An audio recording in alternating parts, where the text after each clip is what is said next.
All right, let's get into this. To really understand a place like Alaska, you can't just look at the glaciers or the huge mountains. You've got to listen for a deeper rhythm, a pulse that beats through its cold, wild rivers.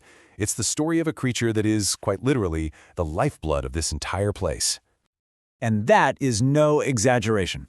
We're about to follow the journey of this one fish and see exactly how it connects the deep, dark ocean to the very heart of the forest. It's truly one of the most incredible life stories on the entire planet.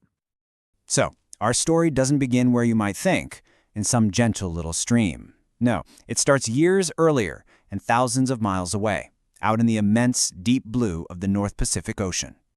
Out here, the salmon is a silver ghost. It's a perfect marine predator. Doesn't matter if it's a giant king salmon or a bright sockeye, its life is all about one thing: eating.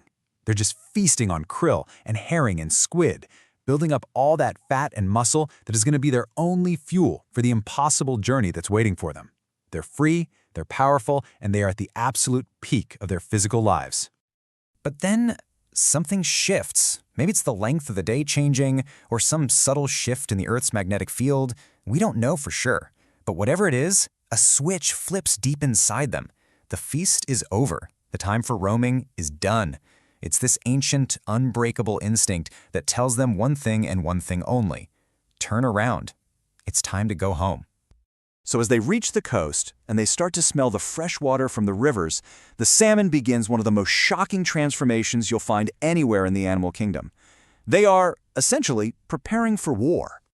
And this change, it is brutal, and it is fast. The creature on the left, that elegant silver ghost of the ocean, it becomes the monstrous warrior you see on the right. The male's back develops this big hump, its jaw stretches into a vicious hook called a kype, and it's lined with sharp teeth. And they trade in their ocean camouflage for these brilliant reds and greens. This isn't about hiding anymore, this is a battle cry. And here's the part that just blows my mind. The second they enter that fresh water, their entire digestive system shuts down. Completely. From this point on, for weeks, maybe even months, they will not eat a single thing. Every single ounce of energy they use to fight their way upstream comes from consuming their own flesh and fat. They are literally burning themselves alive to move forward. What comes next is a journey that defies all logic. It is a marathon with no water stations, no food, through a landscape that seems designed to stop them at every turn. I mean, the challenges are just relentless. First, you've got the constant, crushing force of the river pushing against you every second of every day. Then you reach waterfalls that you have to launch your entire body over again and again and again. And all of this is happening while your own body is slowly wasting away, being used up as fuel. But the river itself isn't the only enemy. The entire ecosystem is waiting for them. You've got brown bears lined up at the waterfalls for their annual feast, bald eagles are literally plucking them from the air, wolf packs are stalking the riverbanks. For the whole ecosystem, the salmon run is like a massive pizza delivery of pure ocean energy, and the salmon are the ones who pay the price. Just to put this into perspective, some of the king salmon in the Yukon River travel nearly 3,000 kilometers upstream. Okay, that's like running from Los Angeles all the way to Chicago, without a single bite of food, all while fighting for your life. It's an almost unimaginable feat of endurance. So how on earth do they find their way back? Well, it comes down to this incredible sense of smell called olfactory imprinting. When they were tiny little fish, they basically memorized the unique chemical signature of their home stream. It's like, imagine trying to find the specific room you were born in, from across the continent, guided only by the faintest scent you remember from birth. That's what they do, navigating a maze of rivers and streams to find the exact patch of gravel where they began their life. But for the few, the absolute champions, who actually survived this insane journey, the end of the story is just as important as the struggle to get there. The salmon that make it back to their spawning grounds, they are just ghosts of their former selves. Their skin is literally decaying, their fins are tattered, their bodies are covered in wounds. But with the very last ounce of strength they have, the female digs a nest in the gravel. It's called a redd, and the male fertilizes her eggs. This single act is the entire purpose of their whole journey. And with that final act, it's over. For all 5 species of Pacific salmon, spawning is a fatal mission.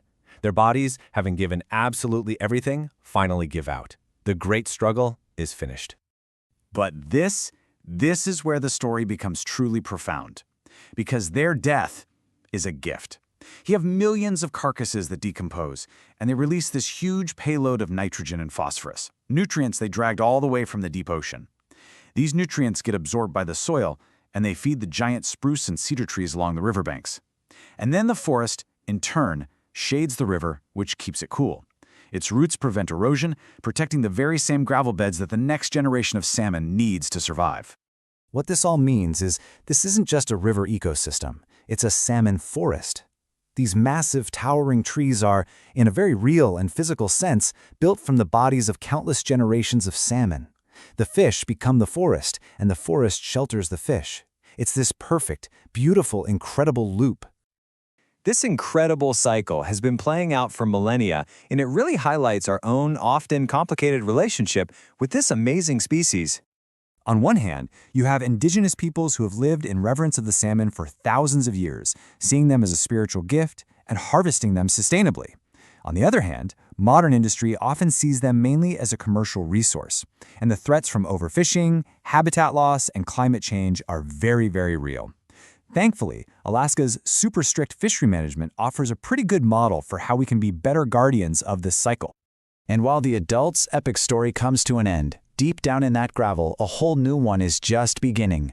The eggs hatch into tiny alevin, which grow into fry, and eventually, as smolts, they'll feel the pull of that current. Not to fight it this time, but to follow it. They're going to journey downstream, towards an ocean they've never seen, to begin their own epic journey. The salmon's journey really leaves us with this powerful question, doesn't it?